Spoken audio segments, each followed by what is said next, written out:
সুপ্রিয় দর্শক, স্বাগত জানাচ্ছি সম্পাদকীয়তে। আমি ওমর ফারুক। রাত 12টার মধ্যেই নির্বাচনী প্রচার বন্ধ হয়ে যাচ্ছে নারায়ণগঞ্জে, কিন্তু চ্যালেঞ্জটা থেকে যাবে ফল ঘোষণা হওয়া পর্যন্ত। ইতোমধ্যে সারা দেশের রাজনৈতিক মহলে উৎসাহের সৃষ্টি করেছে নারায়ণগঞ্জের এই নির্বাচনী উত্তেজনা। প্রতিদ্বন্দ্বী প্রার্থীদের মধ্যে চ্যালেঞ্জ আছে হার জিতের, চ্যালেঞ্জ আছে রাজনৈতিক দলেও, এমনকি নির্বাচন কমিশনেরও চ্যালেঞ্জ আছে নির্বাচন সুষ্ঠুভাবে পরিচালনা বিষয়ে। প্রতিদ্বন্দ্বিতাপূর্ণ এই নির্বাচনের নানা চ্যালেঞ্জ ও প্রাসঙ্গিক রাজনীতি নিয়ে আজকের সম্পাদকীয় নির্বাচনী চ্যালেঞ্জ। আর এ নিয়ে আলোচনার জন্য স্টুডিওতে উপস্থিত আছেন অ্যাডভোকেট সাইফুজ্জামান শিখর, এমপি, নির্বাচনী এলাকা মাগুরা 1, আছেন শেখ রবিউল আলম রবি, সদস্য জাতীয় নির্বাহী কমিটি বিএনপি, এবং আছেন সিনিয়র সাংবাদিক কুদ্দুস আফরাদ। দর্শক, আপনারাও এই আলোচনায় অংশ নিতে পারেন। এজন্য আপনাদের ফোন করতে হবে টেলিভিশনে দেখানো নম্বরে। এছাড়া ফেসবুকের মাধ্যমেও আপনাদের মন্তব্য পাঠাতে পারেন। আপনাদের তিনজনকেই স্বাগত জানাচ্ছি আমাদের আজকের আলোচনায়। আমরা জানি যে নারায়ণগঞ্জ সিটি কর্পোরেশন নির্বাচন নিয়ে প্রচার যুদ্ধে উত্তপ্ত বাক্য বিনিময় হয়েছে, কিন্তু এখনও পর্যন্ত শেষ খবর পাওয়া পর্যন্ত প্রচার প্রচারণা স্বাভাবিক এবং শান্তিপূর্ণ ছিল। তো সেটিকে ঘিরে সবাই মোটামুটি ধারণা করছেন যে নির্বাচন শান্তিপূর্ণ হবে, সেটি সবাই আশা করছেন। তো আমি যেই দিকে আমরা শিরোনাম দিয়েছি নির্বাচনী চ্যালেঞ্জ, তো আমি প্রথমে শেখ রবিউল আলম রবি আপনাকে দিয়ে শুরু করি এবং আপনাদের তিনজনের উদ্দেশ্যেই বলি। সেটি হচ্ছে যে 14 এবং 18 নির্বাচনের পরে মোটামুটি নির্বাচন ঘিরে সরকারি এবং বিএনপির যেই ধরনের বয়ান তৈরি করা হয়েছে, একটি হচ্ছে বিএনপির পক্ষ থেকে বরাবরই বলা হয়েছে যে বর্তমান সরকার এবং নির্বাচন কমিশনের অধীনে সুষ্ঠু এবং নিরপেক্ষ নির্বাচন হওয়া সম্ভব নয়। অন্যদিকে সরকারি দল থেকে যেটি বলা হয়েছে, যদি প্রতিদ্বন্দ্বিতাপূর্ণ হয় এবং সকল রাজনৈতিক দল যদি প্রতিদ্বন্দ্বিতা তৈরি করে, তাহলে নির্বাচনের জন্য মূল ফ্যাক্টর হচ্ছে প্রতিদ্বন্দ্বিতাপূর্ণ নির্বাচন হওয়া। তো সেই দুটো বয়ানকে পাশাপাশি রেখে আমি আপনার কাছে যদি জানতে চাই, যদি নারায়ণগঞ্জ সিটি কর্পোরেশন নির্বাচন সুষ্ঠু এবং নিরপেক্ষ হয়, তাহলে আপনারা এতদিন ধরে যে বয়ানটা তৈরি করছেন বা যেটি বলে আসছেন, সেটি চ্যালেঞ্জের মুখে পড়বে কিনা? আমরা জানি যে 23-এ সামনে নির্বাচন আছে, সেই নির্বাচনকে জাতীয় নির্বাচন আছে, সেই নির্বাচনের আগে আপনাদের এই বয়ানটা চ্যালেঞ্জের মুখে পড়বে কিনা? ধন্যবাদ আপনাকে। প্রথমত হচ্ছে যে 2014 থেকে শুরু করে একেবারে সম্প্রতি পর্যন্ত যত নির্বাচন হয়েছে বাংলাদেশে, সেগুলি ত্রুটি মুক্ত হয়নি, অবাধ হয়নি, নিরপেক্ষ হয়নি এবং সুষ্ঠু হয়নি। সরকারের দলের অনুকূলে হয়েছে, সেটা কিন্তু প্রতিষ্ঠিত এবং প্রমাণিত। এখন আপনি এই অভিযোগগুলি নির্বাচনকে কেন্দ্র করে ক্রেডিবল নির্বাচনের জন্য প্রয়োজন যে দাবি, মানুষের ভোট দেওয়া বা মানুষের ভোটে জনপ্রতিনিধি নির্বাচিত হওয়া, সেই দাবিগুলিকে যখন বয়ান বলেন, আমার মনে হয় যে এটা কিছুটা হলেও সমস্যাকে আড়াল করা হয়। আমি আসি, আপনি প্রশ্ন অবশ্যই করবেন। এখন ধরেন দুই পক্ষের যে বক্তব্য, সেটাকে আমি ন্যারেটিভ বলেছি। আচ্ছা, এখন ধরেন একটি নির্বাচন ধরে নিচ্ছে নারায়ণগঞ্জে সুষ্ঠু করা হলো। তার মানে হচ্ছে যে 2014, 2018 এবং তার পরবর্তীতে উপনির্বাচন, স্থানীয় সরকার নির্বাচনে মানুষ ভোট দিতে পারেনি, সব প্রার্থী সমান সুযোগ পায়নি, রাজনৈতিক দলগুলি নিগৃহীতের শিকার হয়েছে, লেভেল প্লেইং ফিল্ড থেকে বঞ্চিত হয়েছে, অধিকার থেকে বঞ্চিত হয়েছে। সেটাকে প্রতিষ্ঠিত হয়ে যাবে এবং সেটিকে প্রতিষ্ঠিত করার সুযোগ আছে। আর যদি সরকার এই নির্বাচনটিকে নিরপেক্ষ করে ওই নির্বাচনগুলি বৈধতা দেওয়ার চেষ্টা করে, অথবা আগামীতে জাতীয় সংসদ সহ অন্যান্য নির্বাচনে আমাদের যে দাবি রয়েছে, নির্বাচন কমিশন এর সংস্কার, নির্বাচনকালীন সরকার, আমাদের নির্বাচনকালীন সময় যারা আইন শৃঙ্খলার দায়িত্ব রয়েছে তাদের নিরপেক্ষ ভূমিকা, এটা ক্রেডিবল নির্বাচনের একান্ত আয়োজন করতে যে সমস্ত সংস্কার প্রয়োজন, পরিবর্তন প্রয়োজন, সেগুলি নিশ্চিত করার দাবি কি অমূলক হয়ে যাবে? অর্থাৎ আপনার বক্তব্যের মধ্যেই রয়েছে যে নির্বাচন ব্যবস্থাপনাটা এটাকে সরকার ইচ্ছা করলেই ক্রেডিবল করে আমাদের ওই দাবিকে অগ্রাহ্য করতে পারে বা গুরুত্বহীন করতে পারে। সেটি সম্ভব নয়। কেন সম্ভব নয় আমি আবার আপনাকে বলছি যে আমি এইখানে একটু যোগ করি। হাতি মার্কার যিনি প্রার্থী, তিনি যেমন জোর দিয়ে বলছেন যে কোনোভাবেই কেন্দ্র ছাড়বেন না। উনি 3 সেট এজেন্ট সেখানে নিয়োগ করেছেন, কোনোভাবেই আমি নির্বাচন থেকে সরে দাঁড়াবো না। অর্থাৎ খুব জোরালো একটা প্রতিদ্বন্দ্বিতা উনি করবেন এবং সেটা শেষ পর্যন্ত থাকবেন, সেই বার্তাটা কিন্তু ভোটারদের কাছে দেয়া হয়েছে। তার কি কোনো গুরুত্ব বা সেইটার কি কোনো সিগন্যালে কি কোনো মানে থাকে না ভোটারদের কাছে? ডেফিনেটলি এই বক্তব্য তো আমারও ছিল উপনির্বাচনে। আমিও 3 সেট পুলিং এজেন্ট রেডি করেছিলাম, আমার এজেন্টরা অ্যাসোর্ট হয়েছে, কেন্দ্রের মধ্যে থেকে গ্রেপ্তার হয়েছে ৪৫ জন। এবং প্রত্যেকটা কেন্দ্রে আপনি বিশ্বাস করবেন, নিশ্চয়ই আপনি সাংবাদিক জেনে নেবেন, আগের রাত্রে আওয়ামী লীগ, আইন শৃঙ্খলা রক্ষাকারী বাহিনী এবং নির্বাচন কমিশনের দায়িত্বপ্রাপ্ত কর্মকর্তারা এক হয়ে কেন্দ্রে অবস্থান নিয়েছে। ৯টায় ভোট, ৭টার দিকে আমার কোনো এজেন্ট আর ঢুকতে পারেনি, অ্যাসোর্ট হয়ে চলে আসছে সব, কাউকে ঢুকতে দেওয়া হয়নি।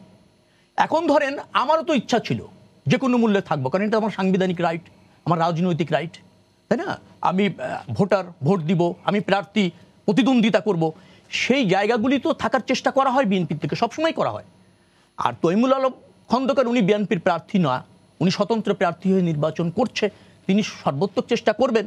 নির্বাচন করার অর্থ তো উইন করা, নির্বাচন করার অর্থ তো এই নয় যে আরেকজনকে বিজয়ী এবং বৈধতা দেওয়ার পথ উন্মুক্ত করা বা সুযোগ করে দেওয়া, অর্থাৎ তিনিও হয়তো করবেন। কিন্তু আমি দৃঢ়ভাবে বিশ্বাস করি যে নির্বাচন ব্যবস্থাপনাটার মূল সমস্যাটা হচ্ছে এটা সরকারের নিয়ন্ত্রণে চলে গিয়েছে, সরকারের ইচ্ছাধীন হয়ে গিয়েছে।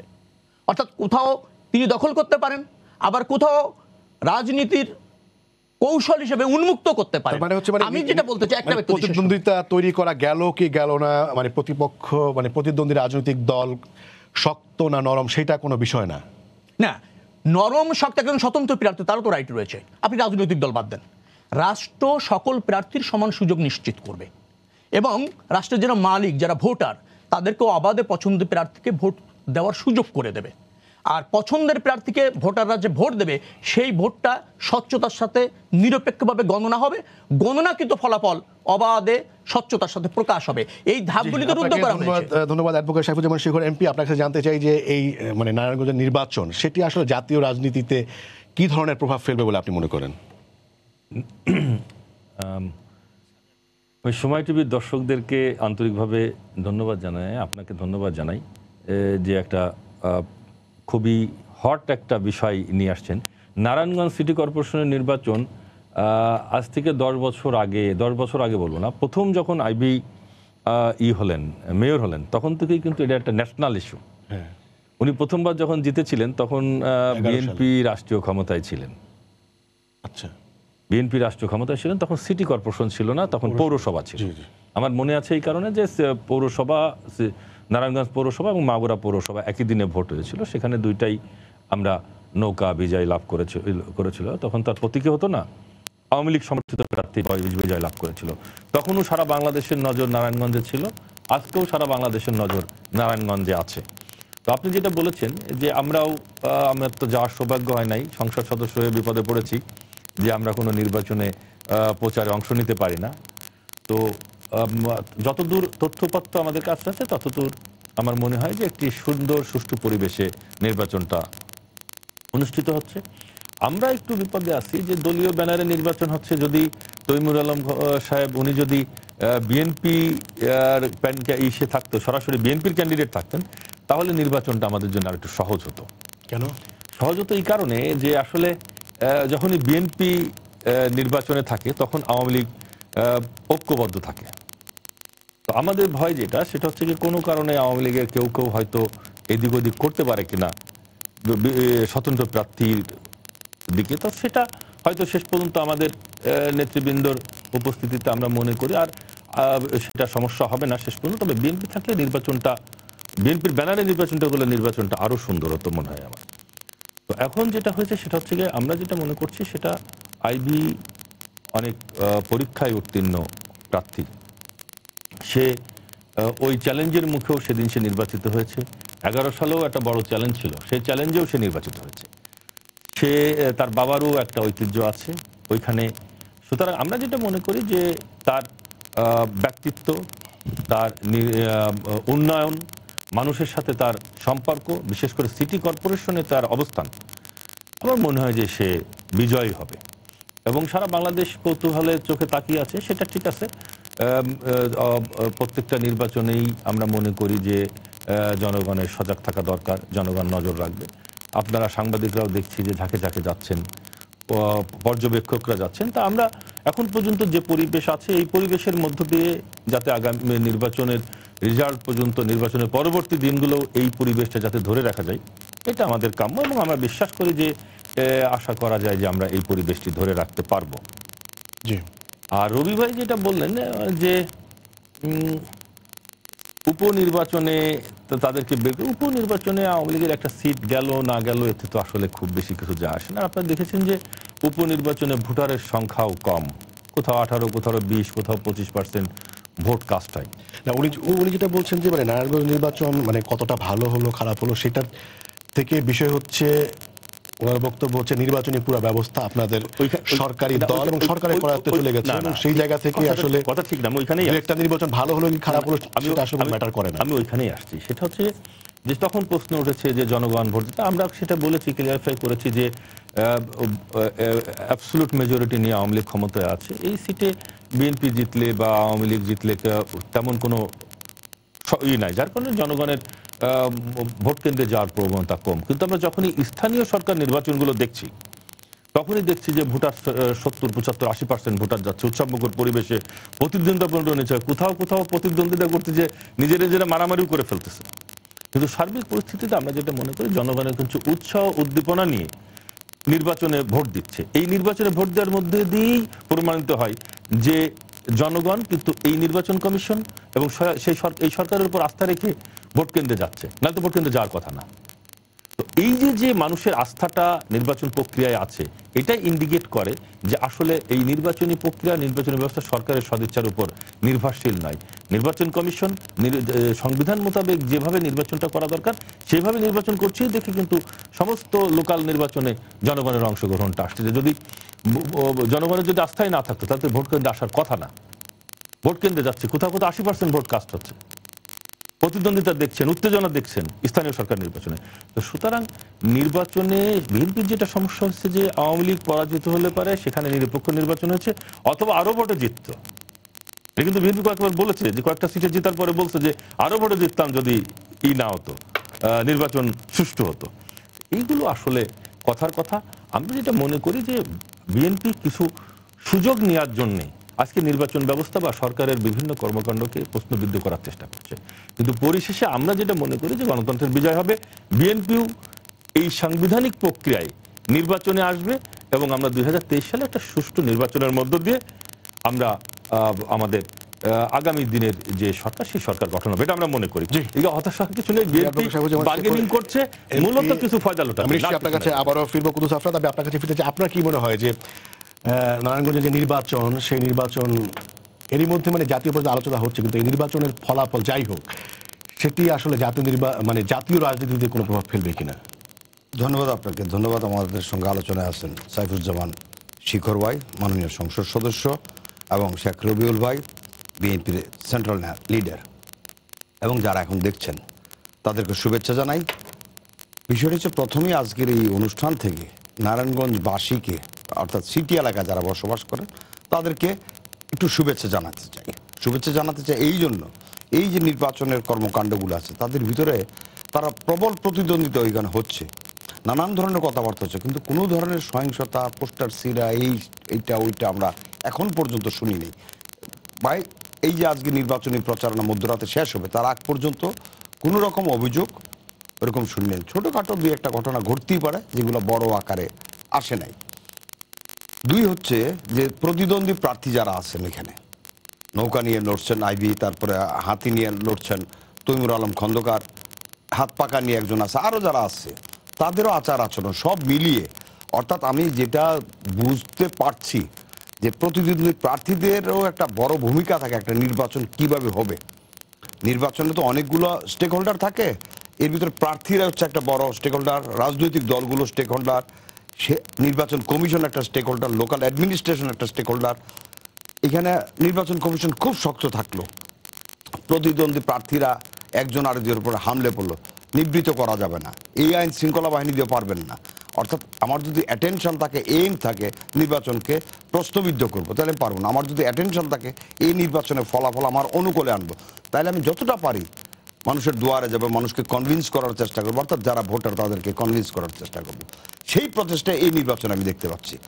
গত ভোট বলেন, এই যে ইউপির ভোট চলছে, ইউপির ভোটে বিএনপি অংশ নেয়নি, আবার বিএনপি স্বতন্ত্র হিসেবে অংশ নিয়েছে। ইউপি ভোট বলেন, এই যে ভোট, এই মেয়রের ভোট বলেন, এই ভোটগুলো কিন্তু খুব উৎসব মুখর।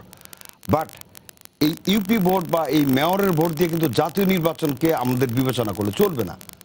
শেখ রবিউল সাহেব যেটা বলছেন, জাতীয় নির্বাচনে অনেকগুলো প্রশ্ন আছে, যেহেতু ক্ষমতার অনেক কিছু নির্ভর করে। এটাও সত্য, জাতীয় নির্বাচন আমাদের এখানে কোনো নির্বাচনই রাজনৈতিক দলের মতে ফেয়ার হয় নাই। যেই নির্বাচনে যেই রাজনৈতিক দল হেরেছে তারাই প্রশ্ন তুলেছে অনেকটা। অর্থাৎ 2008 সালের নির্বাচনে সত্যি কথা হচ্ছে আমার জীবনে দেখা শ্রেষ্ঠ নির্বাচন। 91 নির্বাচন থেকে আমি বলতেছি না না না, একটা লোক মারা যায় নাই, প্রত্যেকটা নির্বাচনে কমপক্ষে একজন মারা গেছেন। 8 সালের নির্বাচনে কোনো লোকের মৃত্যু ছিল না, দুই একটা ছোটখাটো হানাহানির ঘটনা ছিল, হতাহতের মানে আহতের ঘটনা ছিল, ছোটখাটো তাও। সেই নির্বাচন নিয়ে কিন্তু প্রশ্ন উঠানো হয়েছে। তো আমাদের এখানে নির্বাচন নিয়ে এই রাজনৈতিক দলগুলোই প্রশ্ন তোলে। আমরা সাধারণ মানুষের কাছে, আমরা যারা রাজনীতির এত ঘোর পেজ ভিতরের পেজ বুঝি না, বাইরের থেকে অবজার্ভ করি, তাদের কাছে বেশ কয়েকটা নির্বাচন বাংলাদেশে হয়েছে যেগুলো অনেকটা নিরপেক্ষ এবং সার্বজনীনভাবে গ্রহণযোগ্য। আমরা সেরকম নির্বাচন সামনে, রাজনৈতিক নির্বাচন যে কোনো একটা, তারপরে আমরা দেখি যে ভোটটা, মানে হ্যাঁ, অনেক বলেন। রাজনীতিতে অনেক মানে আপাত দৃষ্টিতে ছোট ঘটনাও অনেক সময় রাজনীতির গতিপথ বদলে দেয়। অনেক বড় মানে হ্যাঁ, একটা তা তো উপনির্বাচনও অনেক মানে নির্বাচনী পুরো ব্যবস্থাকে পাল্টে দেওয়ার একটা আন্দোলন গড়ে তোলে, এরকম ঘটনা দেখা গেছে। মাগুরার নির্বাচনী আসছিল, সেটাই আমি বলছি যে মানে এই নারায়ণগঞ্জের নির্বাচন, আমরা জানি যে 23 একটা নির্বাচন আছে আমাদের সামনে। মানে এইটার মানে সুষ্ঠুতা এবং অসুষ্ঠ হলে সেটা আসলে কি ধরনের কোনো প্রভাব ফেলবে কি আদৌ, নাকি এটা স্থানীয় পর্যায়ে একটা নির্বাচন, জাতীয় আলোচনা হবে ওখানেই আমি শেষ? যেটা আমার বিবেচনা যেটা মনে হয়, এটা স্থানীয় পর্যায়ের নির্বাচন। এটা কোনো এইটা দিয়ে গভর্নমেন্ট বড় কিছু নির্বাচন, সামনের নির্বাচন নিয়ে এটা একটা ভালো নির্বাচন করেছে সেইটা বলার অপেক্ষা রাখে না। তবে মানুষের মধ্যে এইবারের ইউপি নির্বাচন সহ অন্যান্য নির্বাচন মানুষের মধ্যে একটা আস্থা এসছে যে যদি নির্বাচন, অর্থাৎ যে প্রশাসনটা নির্বাচন কন্ডাক্ট করে তারা যদি ফেয়ার থাকে, তাহলে নির্বাচন খুব উৎসবমুখী হয়। কোথাও এখন এটা তো অ্যাডমিনিস্ট্রেশনের উপর নির্ভর করে। নির্বাচন কমিশন নিয়ে এখন যে বিএনপির তরফ থেকে কথাগুলো বলা হচ্ছে, নির্বাচন কমিশন কিছু করতে পারবে না, প্রশাসনটা কিভাবে চলবে তার উপর নির্ভর করে। যেটা শেখ রবিউল বলছেন যে সেই সময় সরকারের ধরনটা কি হবে, সরকারের তার ব্যবস্থাপনা কিরকম হবে। একটা এই গভর্নমেন্টের আন্ডারে নির্বাচন হবে, এই গভর্নমেন্টের আন্ডারে একটা ছোট মন্ত্রিসভা নির্বাচন করবেন। আমি মনে করি যেটা যদি রাজনৈতিক দলগুলো নিজেরাও অর্থাৎ নির্বাচন যাব না এই ক্যান্ডিডেট থেকে সরে আসে, নির্বাচন কিভাবে ফেয়ার করা যায় সেই পরামর্শ, অর্থাৎ আমি ভালো কাজ করব এই পরামর্শে যায়, যেটা নারায়ণগঞ্জে প্রমাণিত। তৈমুর আলম খন্দকার বলেন, আইবি বলেন, তারা হচ্ছে কে কতটা ভালো এটা প্রমাণ করার জন্য। আমার কাছে সন্ত্রাসী বাহিনী নাই, আমি সন্ত্রাসকে পছন্দ করি না, আমি টাকাকে পছন্দ করি না। পুনর্নির্বাচনকে একটা বড় একটা বিষয় মনে করছেন। রাজনৈতিক দলগুলোর ভূমিকার উপর নির্ভর করে। আমরা নির্বাচন করলে ভালো আদায় কাছে আসতে চাই সেটা হচ্ছে যে মানে নারায়ণগঞ্জের একটা স্থানীয় নির্বাচন জাতীয় পর্যায়ে চলে আসছে এবং জাতীয় রাজনীতিতে মানে ব্যাপক আলোচনা হয়, সেটা একটা বিষয়। কিন্তু এর মাধ্যমে কি মানে স্থানীয় যে ইস্যুগুলো সেটি অনেকটা মানে আড়ালে পড়ে যায় কিনা? না, আমাদের কাছে যে কোনো নির্বাচনে খুব গুরুত্ব পাচ্ছে, কারণ নির্বাচন নিয়ে সংকট আছে, এই কারণে আগ্রহ আছে আসলে ওখানে কি ঘটে। মানে যেহেতু আমরা এটার থেকে বঞ্চিত হয়েছি ভোটাধিকার থেকে, এবং জাতীয় সংকটে পরিণত হয়েছে ক্রেডিবল নির্বাচন, যার ফলে সব জায়গায় মানুষের অ্যাটেনশন থাকে, সেই জায়গা থেকে নারায়ণগঞ্জ অ্যাটেনশন। আপনাদের বললেন যেখানে মারামারি হচ্ছে না, সবকিছু হচ্ছে না। আমি একটু বারবার আমার নির্বাচনটা আসছে, আমি 2 নির্বাচন করেছি, 1 মাস প্রচারণা করিয়েছি, কোনো জায়গায় মারামারি দ্বন্দ্ব সংঘাত হয়নি। প্রত্যেকটা অলিতে গলিতে আমি ভোটারের কাছে গিয়েছি, কোনো বাধার সম্মুখীন হয়নি, কারণ আমার 30-31 বছর এখানে আমি রাজনীতি করেছি। চিত্রটা চেঞ্জ হয়ে গেছে আগামীকাল নির্বাচন, আজকে রাত 7টার পর। তখন আর মনে করেন সরকার দলের একক আধিপত্য, আইন শৃঙ্খলা রক্ষাকারী বাহিনী এবং সবাই ধরেন সরকারি দলকে প্রার্থীকে উইন করানোর পুরো দায়িত্বটা নিয়ে নিল।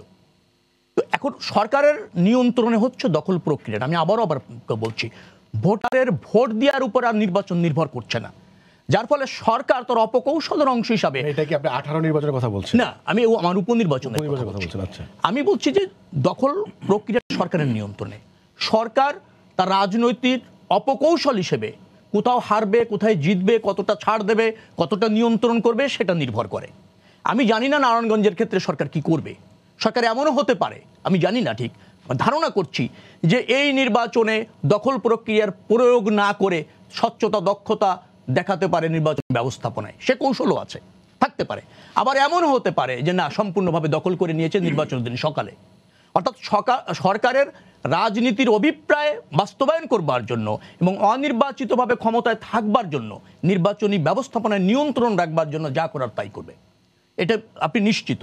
কুদ্দুস ভাই বলছিলেন যে নির্বাচনে হেরে গেলেই সবাই অভিযোগ করে, এটা স্বাভাবিক, অভিযোগ করেছে। না, সেই 91, ক্ষেত্রে- 96, সেই 2001, ক্ষেত্রে 2008 ধরেন স্থানীয় পর্যায়ে ধরেন তৈমুর আলম খন্দকার তার জায়গা থেকে উনি প্রতিরোধ করার বা ওনার অবস্থান মানে দখলে রাখার একটা চেষ্টা করছেন, মানে ওনার অবস্থান বজায় রাখার চেষ্টা করছেন। সেই জায়গা থেকে আপনি বা বিএনপি মানে আওয়ামী লীগ যদি একটা পক্ষ হয়, প্রতিপক্ষ হিসেবে আপনাদের তো একটা ভূমিকা রাখার কথা, মানে আপনারা কি একদমই মাঠ ছেড়ে দিচ্ছেন কিনা? আমি আপনাকে বলি, তৈমুর আলম খন্দকার এখন বলছেন, কিন্তু সরকার যদি এই দখল প্রক্রিয়া যেটা অতীতে করেছে সেটা যদি অব্যাহত রাখে, তৈমুর আলম খন্দকার একজন এজেন্ট ওইখানে ঢুকাতে পারবে না। আমি দায়িত্ব নিয়ে বলছি। আর যদি সরকার বলেছে আমি স্বতন্ত্র প্রার্থী, নির্বাচন ফেয়ার খেলা দেখাতে হবে, ভাব করতে হবে, অভিনয় করতে হবে এবং জাতীয় রাজনীতির থেকে এখানে ফেয়ার দেখা আগামীতে সুবিধা নিতে হবে, তাহলে ভিন্ন হতে পারে। সরকার এবং আইন শৃঙ্খলা রক্ষাকারী বাহিনী এবং সরকারি দলের লোকেরা নির্বাচনের দিন কেন্দ্রে যে অবস্থা তৈরি করে, কোনো ভোটারেরও তার পছন্দের প্রার্থীকে ভোট দেওয়ার জন্য কেন্দ্রে ঢোকার সুযোগ নেই। যে এই চিত্র নির্বাচনে অংশ নিয়েছে সে দেখেছে, আর যে ভোট দিতে গিয়েছে সে দেখেছে। এখন ধরেন শেখর ভাই বলছিলেন যে মানুষ তো ভোট, ভালো নির্বাচন না হলে মানুষ ভোটাররা যাচ্ছে কেন, কিন্তু ভোটাররা কি যাচ্ছে? উপনির্বাচন বলতে আমার নির্বাচনে 5.27% ভোট কাস্ট দেখানো হয়েছে। আপনি ডেমরান নির্বাচনে সালাউদ্দিন সাহেব যেটা করলেন 10.47% ভোট কাস্টিং দেখানো হয়েছে বলছি, ভোট পড়েছে তা বলছি না। আবার উত্তরাতে 15% ভোট দেখানো হয়েছে। সাম্প্রতিক ইউনিয়ন কাউন্সিলের নির্বাচনে 70-80% যেটা দেখাচ্ছে সরকার দেখাচ্ছে। আমি আবার আপনাকে বলছি, আমার ধারণা এটা কি ভোটারের দেওয়া ভোট সন্দেহ রয়েছে, নাকি আওয়ামী লীগের বন্ধুদের আর প্রশাসনের যোগসাজশে দিয়ে দেওয়া ভোট, নাকি নির্বাচন কমিশনের দেখানো ভোট, সেখানেও জনগণের সন্দেহ রয়েছে। অর্থাৎ আমি ভোট ব্যবস্থাপনায় জনগণের আস্থা হারিয়েছে এবং সরকারি দলের প্রার্থী ছাড়া অন্য প্রার্থীদের যে অধিকার রয়েছে নির্বাচনে, যে আপনার ধরেন যে প্রোটেকশন থাকা দরকার রাষ্ট্রের থেকে বা রাষ্ট্র ব্যবস্থাপনার থেকে, সেটা ভেঙে পড়েছে। যার ফলে সম্পূর্ণ নির্বাচন ব্যবস্থাপনাটা সরকারের ইচ্ছাধীন। এখন সরকার সেটা কিভাবে তার স্বার্থে আপনার ফলাফল অথবা জয় পরাজয় নির্ধারণ করবে সেটা সরকার ভালো বলতে পারবে, কিন্তু জনগণের ভোট প্রয়োগের ভিত্তিতে জনপ্রতিনিধি নির্বাচিত হওয়ার সুযোগ নেই এবং এটা রুদ্ধ হয়ে গিয়েছে।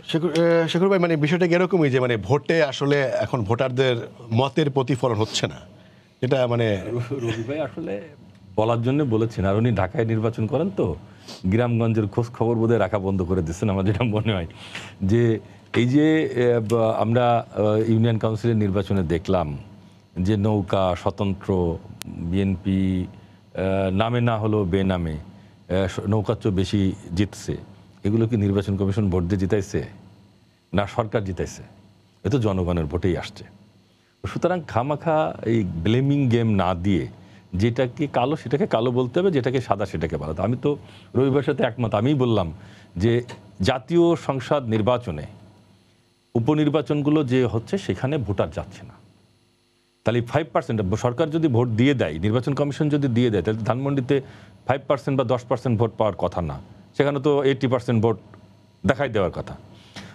এই সরকার প্রত্যেকটি নির্বাচনই সুষ্ঠু করেছে, যার প্রতিফলন ধানমন্ডি উপনির্বাচনে মাত্র 7% না 8% না 10% ভোট পড়েছে।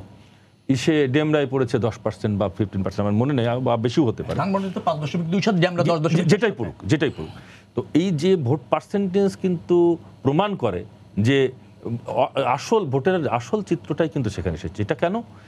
উপনির্বাচনে ভোটটা দিতে জনগণ আসে নাই এই কারণে যে ওইখানে নির্বাচনে পরাজয় জেতা এটা ন্যাশনাল কোনো ফ্যাক্টর না, বা কোনো ভোটারদের কিছু যায় আসে না। ব্যক্তিকে জিতানোর জন্য তারা ভোট কেন্দ্রে আসে নাই, বা এটা যদি সরকারও কোনো প্রভাব ফেলবে না, তাদের উপরে কোনো প্রভাব ফেলবে, এই জন্য হয়তো ভোট কেন্দ্রে যায় নাই। কিন্তু আমরা যখনই দেখছি যে লোকাল গভর্নমেন্ট নির্বাচন হচ্ছে, তখনই দেখছি 70-80% ভোটার যাচ্ছে এবং সুষ্ঠুভাবে ভোট হচ্ছে। মানুষ জনগণ যেখানে ভোট দিচ্ছে সেই জনগণের সেন্টিমেন্টটাই বাস্তবায়ন হচ্ছে।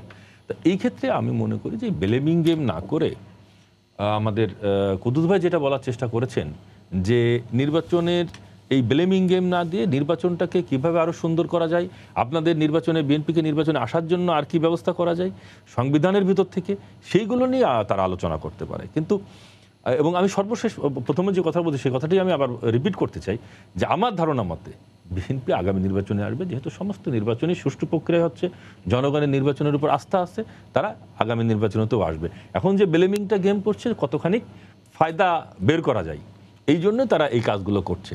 তবে আমি যেটা মনে করি যে নারায়ণগঞ্জের নির্বাচনটা, এটা আমি যেটা প্রথমেই বলেছি যে সেই যখন উনি পৌরসভার মেয়র হয়েছেন তখন থেকেই ন্যাশনাল ইস্যু ছিল এটা, এবং সারা দেশবাসীর চোখ ছিল, আজকেও আছে। আগামী নির্বাচনেও জনগণের কৌতূহল আছে, সাংবাদিক মহলের কৌতূহল আছে, ঢাকার কৌতূহল আছে, সমস্ত জায়গার কৌতূহল আছে। আমি বিশ্বাস করি একটা সুষ্ঠু অবাধ নির্বাচনের মধ্য দিয়ে জনগণের রায়ের প্রতিফলন ঘটবে, এবং এর মধ্য দিয়েই আমার মনে হয় যে বিএনপি যে ব্লেমিং গেমটা খেলছে, এই গেমটা না খেলে একটা সুষ্ঠু নির্বাচনে তাদের অংশগ্রহণটা, এটা আমাদের জন্য বিশেষ জরুরি। বর্তমান নির্বাচন কমিশনের অধীনে হচ্ছে, এটা হচ্ছে শেষ নির্বাচন, তো এটা কি বলা যাবে যে শেষ ভালো যার সব ভালো তার? উদ্দুত ভাই। না, নিশ্চয়ই এই গভর্নমেন্টের সময়ে হয়তো আমরা আরেকটা নির্বাচন কমিশন পেয়ে যাব। এই নির্বাচন কমিশন সবচেয়ে বড় কথা হচ্ছে একটা জাতীয় নির্বাচন কন্ডাক্ট করেছে। এটা লোকাল গভর্নমেন্ট নির্বাচন কমিশন প্রত্যেকটা নির্বাচনকেই সে ত্রুটিমুক্ত রাখতে চেষ্টা করে। আমি যেটা আগেও বলেছি, নির্বাচন কমিশন একা চাইলে হবে না, ওইখানে বিভিন্ন স্টেক হোল্ডার আছে, তারা কি চাচ্ছে, প্রার্থীরা কি চাচ্ছে, দলগুলো কি চাচ্ছে। কমিশন চাইলে তারপরে অনেক কিছু হয়ও, মানে চারজন ব্যক্তি বা পাঁচজন ব্যক্তি কি অবস্থান নিচ্ছেন, আমি যেটা বললাম যে সব হাতের একসাথে তালি বাজতে হবে। নির্বাচন কমিশন চাইলেও পারবে না। নির্বাচন কমিশন চাইলে একবার খুব স্ট্রিক্ট থাকবে, আপনি রাত্রে এখানে বোম ফোটাবেন, আপনি একটা হানাহানিতে লিপ্ত হবেন, নির্বাচন কমিশনের সাধ্য নয় এটা করা। নির্বাচন একটা বাতিল করতে পারে, একটা সেন্টার বা একটা পুরো ভোট বাতিল করতে পারে, কিন্তু আবার করবেন, আবারও তাই হবে। সেই জন্য বললাম আগ্রহটা হচ্ছে বিভিন্ন লেভেল থেকে থাকতে হবে, আমরা একটা ভালো নির্বাচন করব। বঙ্গবন্ধু একটা কথা বলেছিলেন, আমরা অনেকেই বলি, অনেক সময় বলা হয় যে ভোট খুব ফেয়ার হলে গণতন্ত্র খুব মজবুত হয়ে গেল। আসলে তা না, গণতন্ত্রের অনেকগুলো উপসঙ্গ আছে। সেটা হচ্ছে আমাদের অর্থনৈতিক ভিতটা কত শক্ত হচ্ছে, ভোটটা কত ফেয়ার হচ্ছে, নানান কিছু। এখন এই যে বঙ্গবন্ধু বলে গেছিলেন যে রাজনৈতিক স্বাধীনতা অর্থহীন হয়ে যাবে যদি আমাদের অর্থনৈতিক স্বাধীনতাটা, অর্থনৈতিক ভিতটা মজবুত না হয়। আমি মনে করি নির্বাচনের সঙ্গে সঙ্গে আমাদের এলাকার ডেভেলপমেন্ট, এলাকার এইগুলো কিন্তু মানুষ নজরে রাখে, এবং এই যে ডেভেলপমেন্টে কিন্তু অনেক ভোট ইদার উদার হয়ে যায়। রাজনৈতিক স্লোগানে আপনার মাঠ গরম থাকে, এটা আওয়ামী লীগ হোক, বিএনপি হোক, জয় হোক, রাজনীতির একটা জায়গা। আর যখন ভোটের প্রশ্ন আসে, যখন চোখে আঙ্গুল দিয়ে বিভিন্ন জিনিস উপলব্ধি করা হয়, তখন পদ্মা সেতু হচ্ছে। পদ্মা সেতু নিয়ে তো অনেক ঠাট্টা মশকরা হয়েছে আমাদের রাজনৈতিক অঙ্গনে। পদ্মা সেতু চালু হওয়ার পরে যারা এটা উপকারভোগী হবে তারা নিশ্চয়ই তাদের মনে একটা প্রভাব কাটবে। আমি সেই জন্য বলছি যে ভোটকে ফেয়ার করার জন্য অনেকগুলো উপসঙ্গ যোগ করতে হবে, অনেকগুলি পক্ষকে আনতে হবে আপনার চোখের সামনে। আপনার অন্য একটা যখন আপনার সমালোচনা করবেন এই গভর্নমেন্টের, আগের গভর্নমেন্টের আমার কী হয়েছিল, পাকিস্তান পিরিয়ডে কী হয়েছিল, এখন পাকিস্তানে আমরা অহরহ শুনতেছি, প্রতিদিন শুনি ওখানে বাংলাদেশের ফ্ল্যাগ নিয়ে মিছিল হচ্ছে। ওরা বাংলাদেশ চায়, বাংলাদেশের সাথে আবার সম্পর্ক ডেভেলপ করতে চায়, নানান কিছু তাদের বিতর্ক প্রতিযোগিতা হচ্ছে জাতীয় টেলিভিশনে। তো এই সবগুলো তো একদিনও হয় না। কেন হয়েছে? কারণ বাংলাদেশ অনেক এগিয়ে গেছে। সমসাময়িক আমাদের দক্ষিণ এশিয়া বলেন, অন্যান্য জায়গায় বলেন, সেই হিসাবে বাংলাদেশ একটা মজবুত জায়গায় আসছে। এই বেসটাকেও আপনার মাথায় রাখতে হবে। ভোটে কিন্তু এইসব অনেক ফ্যাক্টর কাজ করে। ভোটে শুধু জনগণের ভোট হইলেই চলে না, ভোটে আমাদের বিভিন্ন মহল আছে, তাত্ত্বিক মহল আছে, বিশেষজ্ঞ মহল আছে, আমলা আছে, কূটনীতিবিদ আছে, বিভিন্ন দেশের দৃষ্টিভঙ্গি আছে। সবসময় একটা শক্ত পোক্ত দলকেই সবাই পছন্দ করে, ব্যালেন্স দলকে সবাই পছন্দ করে। এইসব জিনিসগুলো মাথায় রাখে ওই জাতীয় ভোটের আগে। আর লোকাল ভোটে সেই কাজগুলো করে না। সুতরাং লোকাল ভোট আর জাতীয় ভোটের একটা তফাৎ আছে। সেই তফাৎটা আমি এখনও বিএনপিকে মনে করি, বিএনপি ওই সময়কার সরকার কেমন হবে, সরকারের ধরন কী হবে, সরকারের কাছ থেকে ওই যেটা বললেন একটু আগে, কনস্টিটিউশনের ভিতরে কিন্তু অনেক কিছু পাওয়া যায়।